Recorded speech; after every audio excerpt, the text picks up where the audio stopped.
Hey everyone, it's Emily, and I wanted to go over a few of the goals regarding sustainability that I have for myself for the rest of the year. They're mostly centered around food. I think there are quite a few things that I've done to try to decrease my carbon footprint and my environmental impact.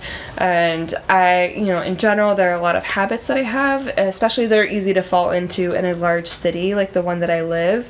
So, public transportation here is really, really good. And a lot of people rely on it to get to and from work. So, transportation, I generally take public transportation to go most places. I don't drive very much. There's not a ton that I can do about my appliances. I'm in a rental unit, and I certainly can decide how often I use them and how I use them, but the machines themselves I don't have a lot of say in, although maybe talking to my apartment complex is something that who knows what can happen when you talk to your apartment complex. But so there are only so many things that I can do regarding the actual equipment that I use, but I certainly try to use it as infrequently as possible and try to put it on the most sustainable setting possible. So for example, I try to wash my clothes mostly in cold water, things like that. So I think a lot of the things that personally I have kind of left on my mental list to do to kind of go those extra steps to decrease my footprint even further deal with food.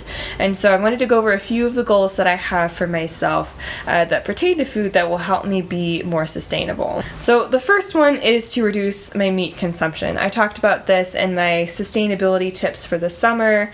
I made the first video, and it kind of dealt with sustainability and food and focused on kind of being more sustainable during the summer. But this is also just something that I need to do personally. I already have drastically reduced, almost eliminated my beef consumption. I never really ate much beef to begin with, but I don't eat beef or red meat. I do still have chicken and turkey and still have dairy products. And so there's more that I think that I can do to decrease my environmental impact in terms of the meat that I'm eating and the food that I'm eating. So that's one of my goals for this year, is to go even further in reducing the amount of meat that I eat and trying to bring more vegetables and other fresher products into my daily eating routine. So speaking of, the second thing that I would like to do, I have access to really great farmers markets, and I already love going, but I think I need to do a better job of having a plan and different recipes and different things that I want to try to learn and dishes that I want to learn how to cook, so that going to a farmer's market, I can know ahead of time and pick a few things, or just get better at knowing what ingredients are at that farmer's market, and based on kind of what's around, knowing several recipes that I can have just based on what's available. So I want to get better at either having a plan going into a farmer's market and kind of know I would like to pick up certain ingredients to cook for the week, or just getting better at knowing with what's available at a farmer's market, having several recipes in mind that I can kind of fall back on and know, pick up those ingredients as they're available at the farmer's market, and know several things that I can cook based off of that. And that way I can just get used to cooking seasonally and with seasonal produce, and having that repertoire available to me and knowing what to do with what's available.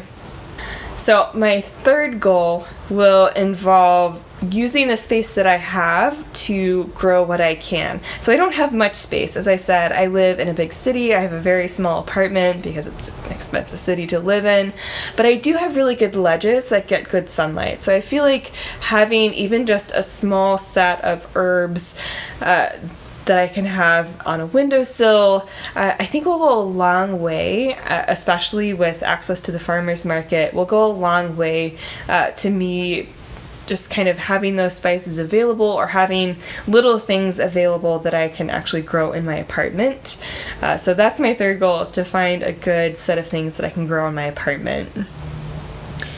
The final goal, the fourth goal that I have, is to learn how to compost in small quantities in my apartment. So I've seen, apartment-based composting systems, and I would like to find a good way to do that. It kills me to throw away food scraps that I'm just so used to composting. I grew up with a huge compost system in our backyard, and we would throw a lot of stuff in the compost and then would use it in our garden later when we were planting stuff for the season. And we had a small garden in our backyard, and so I'm just so used to composting things, and I think I need to find a good system to allow me to compost even small amounts in my apartment. At the very least, fruits and vegetables and coffee grounds and stuff. I would like to be able to compost instead of throwing those things in the trash. So apartment composting is one of my next goals for this year, to kind of increase my food sustainability footprint. So those are a few things that I would like to do. Let me know if you have any sustainability goals, and I'll put those below in the comment. I'll follow up later this year and kind of see how I'm doing with these goals and check back in. And be sure to check out my Twitter and my Instagram that I'll have linked below. I'll also have my blog linked below. Be sure to subscribe for more content. I love talking about sustainability and climate change, and I also talk about books. So be sure to subscribe below for more, and I'll see you in the next one. Bye.